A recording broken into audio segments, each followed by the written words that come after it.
அமாவாசைன்னா வாழைக்காய் இல்லாமையா? இன்றைக்கி என்னோடய வெர்ஷனில் குயிக்காக வாழைக்காய் ஃப்ரை பார்த்துடலாம். ஃபர்ஸ்ட் வாழைக்காய் நல்லா வாஷ் பண்ணிவிட்டு 2 எட்ஜஸையும் கட் பண்ணிடலாம். பின்னாடியே அதோட தோல் எல்லாத்தையுமே பீல் பண்ணி எடுத்துடலாம். தென் ஸ்லைஸ்டாக வாழைக்காயை சாப் பண்ணி எடுத்துக்கலாம்.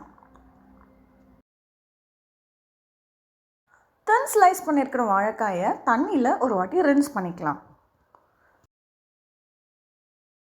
ஃப்ரைங் பேனில் எண்ணெய் ஊற்றிட்டு உளுத்தம்பருப்பு, கடுகு, கருவேப்பிலை, பெருங்காயம் போட்டு தாளிச்சிக்கலாம்.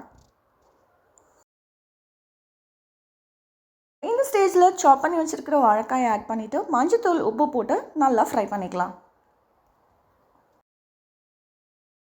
கிறிஸ்பி ஆகிற வரைக்கும் நீங்கள் ஃப்ரை பண்ணி தான் ஆகணும். அப்போ தான் டேஸ்ட் ரொம்ப நல்லாயிருக்கும். வாழைக்காய் ஃப்ரை ஆன உடனே இதுக்கு தேவையான தனியாத்தூள், மஞ்சத்தூள், சீரகத்தூள் இது எல்லாத்தையுமே ஆட் பண்ணிவிட்டு ஜஸ்ட் 1 minute ஃப்ரை பண்ணிவிடுங்க. அவ்வளோதான், ரெடி. சுட சுட சாதத்தோடு என்ஜாய் பண்ணுங்கள்.